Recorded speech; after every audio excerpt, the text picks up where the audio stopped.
పాఠశాల జీవితం గురించి కొన్ని ఆసక్తికరమైన విషయాలు తెలుసుకుందాం. ఫిన్లాండ్లో విద్యార్థులు చాలా తక్కువ హోంవర్క్ చేస్తారు, కానీ వారు ప్రపంచంలో అగ్రస్థానంలో ఉన్నారు. ప్రారంభ పాఠశాలల్లో గంటలు ఉండవు, ఉపాధ్యాయుల అభీష్టానుసారం తరగతులు ప్రారంభమవుతాయి. వేసవి సెలవులు పిల్లలు పొలాల్లో సహాయం చేయడానికి కాదు, కానీ భవనాలు వేడెక్కకుండా ఉండటానికి అవసరమయ్యాయి. ఎడమ చేతితో రాసే విద్యార్థులు కుడి చేతికి మారాల్సి వచ్చేది.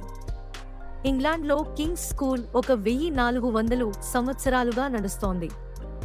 అమెరికాలో మొదటి పబ్లిక్ స్కూల్ 1635లో స్థాపించబడింది. విద్యార్థులు పాఠశాలలో 15,000 గంటలకు పైగా గడుపుతారు. స్కూల్ యూనిఫామ్లు ప్రవర్తనను మెరుగుపరుస్తాయని అధ్యయనాలు చూపించాయి.